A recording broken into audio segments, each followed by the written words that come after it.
नमस्कार, स्वागत है आपका खबरों का पंचनामा में। मैं हूं आपके साथ वक्ता। हम लेकर आए हैं देश और दुनिया की 5 बड़ी खबरें, जिस पर चर्चा के लिए हमारे साथ स्टूडियो में मौजूद हैं कैपिटल टीवी के editor in chief doctor Manish Kumar ji. Doctor साहब, आपका बहुत बहुत स्वागत है। धन्यवाद। सबसे पहले नजर डालते हैं आज की हेडलाइंस पर। किसान संगठनों की आज की बैठक में नहीं बनी कोई बात। अब 27 नवंबर को आंदोलन की दिशा दशा पर होगी चर्चा। टिकैत ने बैठक से बनाई दूरी। कृषि कानून वापसी के बाद बाहर आया सीएए का जिन। ओवैसी के बाद अरशद मदनी का बयान, कहा सीएए कानून को भी वापस लें पीएम मोदी। राजस्थान में गहलोत की नई कैबिनेट ने ली शपथ। पायलट गुट के 5 विधायकों को मिली जगह। कई विधायकों के नाराज होने की है खबर। चुनाव से पहले गरमाई यूपी की सियासत। सपा रालौद में कई सीटों पर अटकी बात। अखिलेश और जयंत बोले हम जाएंगे साथ। खुफिया कैमरे में कैद हुए चीन के काले कारनामे। शिविरों में उइगर मुसलमानों के साथ कर रहा अत्याचार। कैद हैं 20 लाख उइगर।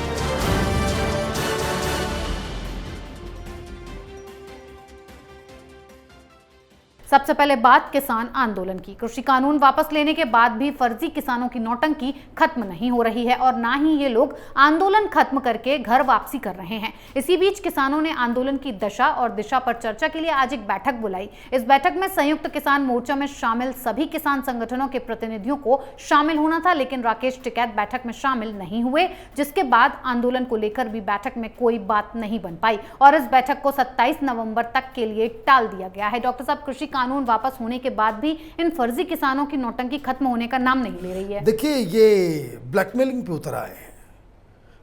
सुप्रीम कोर्ट ने कुछ आदेश दिए थे, उसका अवहेलना इन लोगों ने किया। सरकार की तरफ से किए गए सारे प्रयासों के ऊपर इन लोगों ने अवहेलना किया। अब जब प्रधानमंत्री मोदी ने ये ऐलान कर दिया कि वो तीनों कानून को वापस लेकर के आ रहे हैं, ये आपस में ही लड़ रहे हैं। ये राकेश टिकैत वहाँ क्यों नहीं पहुँचे? राकेश टिकैत ये चाहते हैं कि ये जो कानून वापसी हुई है उसका सारा क्रेडिट उनके पल्ले चला जाए जी। वो जैसे अन्ना का आंदोलन हुआ तो अन्ना हजारे तो अपने गांव चले गए, लेकिन सारा क्रेडिट केजरीवाल लेकर के मुख्यमंत्री बन गया। वही राजनीति करने का मूड राकेश टिकैत को है, लेकिन सब तो घाघ बैठे हुए हैं। ये जो किसान आंदोलन, किसान संगठन जो इनके पीछे हैं, ये तो पॉलिटिकल पार्टीज के लोग हैं। ये सब चुनाव लड़ चुके हैं। राकेश टिकैत भी चुनाव लड़ चुका है, जमानत अपनी जब्त करवा चुका है।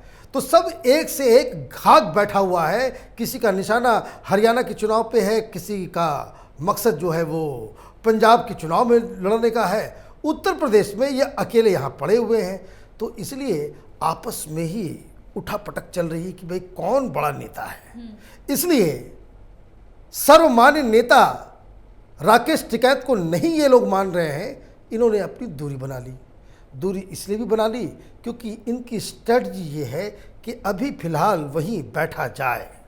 बैठने के पीछे जो राकेश टिकैत की का कारण है वो ये है कि ताकि जयंत चौधरी ज़्यादा से ज़्यादा माइलेज उठा सके।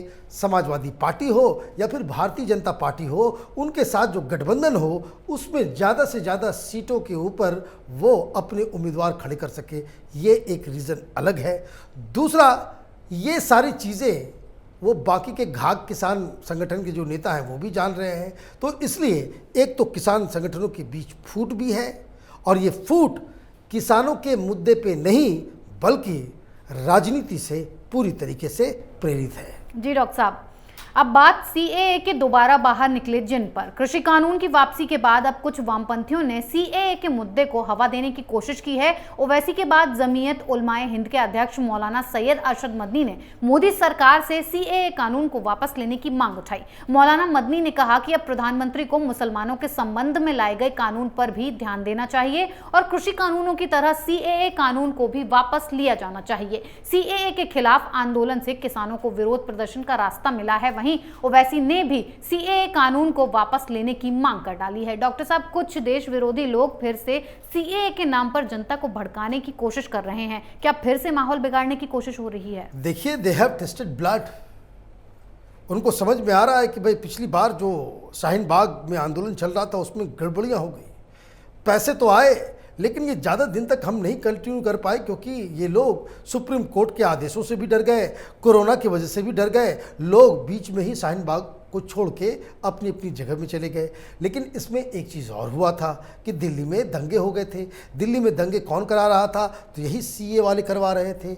इस बार सरकार सतर्क थी। किसान आंदोलन के जरिए हिंदुओं और सिख के बीच में दंगा कराने की पूरी साजिश थी, वो हो नहीं सका। अब चूँकि इनको मालूम है कि पाकिस्तान हो, चीन हो, खालिस्तानी हो, तमाम जो एंटी इंडिया फोर्सेस हैं जो विदेश में बैठे हुए हैं, वो लोग दिल खोल के पैसे भेजते हैं कि हिंदुस्तान में उपद्रव मचे। तो इनको अब ये लग रहा है कि फिर से वो रिवाइव किया जाए। वो तमाम आंदोलनजीवी जिनके घर का खर्च चलता है देश के को बदनाम करने में, वो फिर से एक्टिव हो जाएंगे। और इसमें कोई शक नहीं बचा है कि अब फिर से सीए को लेकर के देश में जगह जगह पे आंदोलन शुरू होंगे। जी डॉक्टर साहब, अब बात गहलोत कैबिनेट की। राजस्थान में लंबी चली तनातनी के बाद आज कैबिनेट का पुनर्गठन हुआ। अशोक गहलोत की नई कैबिनेट में 12 नए चेहरे शामिल किए गए, जिनमें से 5 सचिन पायलट गुट के विश्वेंद्र सिंह, रमेश मीणा, हेमाराम चौधरी, ब्रजेंद्र ओला, मुरारी मीणा शामिल हैं। कुल मिलाकर 11 विधायकों ने कैबिनेट में और 4 विधायकों ने राज्य मंत्री के रूप में शपथ ली। राजस्थान कैबिनेट में कुल 30 मंत्री हैं, जिनमें से 18 चेहरे पुराने हैं, लेकिन कहा जा रहा है कि गहलोत की नई कैबिनेट तैयार होने के बाद कुछ विधायक नाराज हो गए हैं। डॉक्टर साहब, गहलोत की नई टीम तैयार हो गई है, क्या ये कहा जा सकता है कि अब कांग्रेस राजस्थान में कलह और विवाद खत्म हो जाएगा? देखिए, कांग्रेस पार्टी और कलह, अंदरूनी विद्रोह, ये चोली दामन का रिश्ता है इनका। क्योंकि जो लीडरशिप है राहुल गांधी की, वो पार्टी को तोड़ फोड़ कराने में ज़्यादा बिलीव करते हैं और उनके नीतियों और उनके लीडरशिप की वजह से पार्टी एकजुट हो सके, ये इसकी उम्मीद बड़ी कम नज़र आती है। लेकिन एक बात कहना पड़ेगा कि पंजाब में भी इसी तरह की जो प्रॉब्लम्स आ रही थी, उसमें कांग्रेस पार्टी, सोनिया गांधी, राहुल गांधी, प्रियंका वाड्रा पूरी तरीके से फेल हो गए, पार्टी टूट गई और उसका खामियाजा चुनाव में उनको भुगतना पड़ेगा। ये गलती राजस्थान में कांग्रेस पार्टी ने नहीं दोहराई और यहाँ पे एक फॉर्मूला निकालकर पायलट ग्रुप और गहलोत ग्रुप में एक सामंजस्य बनाने की कोशिश की है। लेकिन कुछ अभी भी एमएलए नाराज़ नज़र आ रहे हैं। फिलहाल पायलट और गहलोत के बीच में एक सीज़ फायर तो हो गया है, लेकिन देखना ये पड़ेगा कि ये सीज़ फायर कितने दिनों तक के लिए लागू है और कब तक वो चलता है। क्योंकि जिस हिसाब से गहलोत साहब पायलट के पीछे पड़े हुए हैं, वो नहीं लगता है कि ये भी जो सीज फायर है वो ज़्यादा दिनों तक टिक पाएगा। जी डॉक्टर साहब, अगली खबर यूपी की सियासत पर। यूपी विधानसभा चुनाव से पहले सभी सियासी दल गठबंधन की गांठें दुरुस्त करने में भी जुट गए हैं। बीजेपी के बाद अब गठबंधन के मोर्चे पर सपा भी एक्टिव मोड में नजर आ रही है। सपा और राष्ट्रीय लोकदल के बीच सीट बंटवारे को लेकर बात अटकी है। दोनों दलों में सीटों को लेकर खींचतान चल रही है। 7 सीटें ऐसी हैं जिन पर दोनों ही दल दावा ठोक रहे हैं। आरएलडी कितनी सीटों पर लड़ेगी, इसे लेकर भी सहमति नहीं बन पा रही है। हालांकि सीटों को लेकर चल रही खींचतान के बीच दोनों दलों के शीर्ष नेता गठबंधन को लेकर सकारात्मक हैं। डॉक्टर साहब, अखिलेश और आरएलडी के बीच में गठबंधन हो पाएगा? देखिए, ये जयंत चौधरी अजीत सिंह के बेटे हैं और इसलिए बड़े दावे के साथ मैं कह सकता हूं कि गठबंधन जब तक फाइनल ना हो जाए, उम्मीदवारों की घोषणा ना हो जाए, तब तक राजनीति में कुछ फाइनल नहीं है। लास्ट मोमेंट में कैसे पासा पलट दिया जाता है, ये आरएलडी का इतिहास रहा है और ये जो कवायद चल रही है उसकी इनसाइड स्टोरी आप समझ लीजिए। 50 से 60 सीटों की डिमांड है आरएलडी की तरफ से। वो इसलिए क्योंकि ये जो आरएलडी जो पार्टी है जयंत चौधरी की, अजीत सिंह की, इनकी पार्टी का जो पूरा दायरा है 4-5 डिस्ट्रिक्ट में है। लेकिन किसान आंदोलन की वजह से जयंत चौधरी एक बड़े लीडर बनकर के उभर गए हैं और ये माना जा रहा है कि फिलहाल इस पूरे वेस्टर्न यूपी के अंदर जाटों का जो वोट है उसको कंसोलिडेट करने में वो अभी सक्षम हैं। वो जिसके साथ जाएंगे उसको फ़ायदा होगा, ये भी तय है। लेकिन अखिलेश यादव मात्र 24 सीट ऑफर कर रहे हैं। डिमांड कितनी सीटों की है? 50 से 60 की। और मिल कितना रहा है? तो 24-25। अब सोचने और समझने वाली बात यह है कि कल भारतीय जनता पार्टी यही ऑफर जयंत चौधरी के सामने रखती है और ये कहती है कि आपको केंद्र में भी मंत्री पद दिया जाएगा, तो ये गठबंधन तो नहीं हो पाएगा। राजनीति यहाँ कोई विचारधारा के लिए नहीं करता।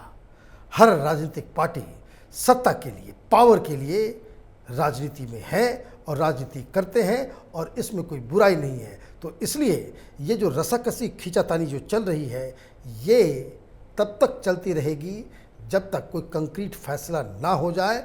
और चांसेस यही लग रहे हैं कि जयंत चौधरी आखिरी मौके पर अखिलेश यादव के साथ मुंह मोड़कर वो भारतीय जनता पार्टी में चले जाएंगे, क्योंकि खबर ये भी आ रही है कि उनकी बातचीत भारतीय जनता पार्टी से भी चल रही है। जी डॉक्टर साहब, आखिरी खबर चीन की बड़ी करतूत पर। चीन के काले कारनामे खुफिया कैमरे में कैद हो गए हैं। अब पूरी दुनिया में इन्हें देखा जा रहा है। चीन के ही रहने वाले एक कार्यकर्ता ने चीन के उन नजरबंदी शिविरों का खुलासा किया है जहां वास्तव में यातनाएं दी जाती हैं। रिपोर्ट के मुताबिक ये शिविर शिनजियांग प्रांत में है जहां उइगर मुस्लिम रहते हैं। ऐसा अनुमान है कि चीन ने 20 लाख उइगर मुस्लिमों को नजरबंद करके रखा हुआ है। गुआन 2 साल से इन शिविरों से जुड़ी जानकारी जुटाने के लिए यहाँ घूम रहे हैं। डॉक्टर साहब, एक वीडियो ने चीन की हर करतूत को दुनिया के सामने ला दिया है। क्या वाकई जो वीडियो में दिखाया गया है वही हाल है उइगरों का? देखिए, मुझे तो याद आता है कि जब शाहीन बाग का आंदोलन चल रहा था तो हिंदुस्तान में ये जो सेकुलर गैंग है, ये जो वामपंथी हैं, जो चीन का पैसा खाकर हिंदुस्तान को गालियां देने का धंधा करते हैं, ये तो कह रहे थे कि भाई मोदी और योगी डिटेंशन कैंप बनाएगा। ये डिटेंशन कैंप वैसा ही है जैसा शी जिनपिंग के चाइना में मुस्लिमों के लिए बनाया गया है। वहाँ कहते हैं कि भाई इनका जो है री एजुकेशन हो रहा है, उनको वामपंथ सिखाया जा रहा है। मौलवी मौलानाओं को बिठा करके जो इस्लाम में वर्जित पदार्थ खाने के लिए है वो दिया जाता है, जो तरल पदार्थ पीने के लिए होता है वो पिलाया जाता है। ईद और रोज़े के दौरान उनसे डांस करवाया जाता है, दाढ़ी कटवाई जाती है और उनको किस तरीके से इस्लाम से दूर रखा जाए इसके लिए यातनाएं दी जाती है। ये हकीकत दुनिया को मालूम है, बहुत पहले से मालूम है। और अब जो नया इसमें मसला आया है कि वहाँ एक स्टिंग ऑपरेशन के जरिए एक शख्स टूरिस्ट बनकर गया, अपने बैग में कैमरा फिट करके गया और ये तमाम 20 के आसपास इस तरह के कैंप्स के, डिटेंशन कैंप्स के जो की तस्वीरों को वो पूरी दुनिया में अब ब्रॉडकास्ट किया है। अब चीन और इस्लामिक मुल्क के बीच किस तरीके से रिश्ते बदलते हैं ये भी सोचना पड़ेगा। मैं ये बात इसलिए कह रहा हूँ कि दुनिया के तमाम इस्लामिक मुल्कों को चीन की इस करतूत के बारे में खबर तो है, लेकिन चीन का दबदबा, चीन के एहसान तले ये मुस्लिम मुल्क इस तरीके से दबे हुए हैं कि कोई मुंह खोलने की जरूरत नहीं करता। इतनी सटीक और बेहतरीन जानकारी के लिए बहुत बहुत धन्यवाद। धन्यवाद। खबरों का पंचनामा में आज के लिए इतना ही। देश विदेश की बाकी खबरों और उनके सटीक एनालिसिस के लिए देखते रहिए कैपिटल टीवी। हमें लाइक कीजिए, शेयर कीजिए और कैपिटल टीवी को सब्सक्राइब कीजिए। नमस्कार।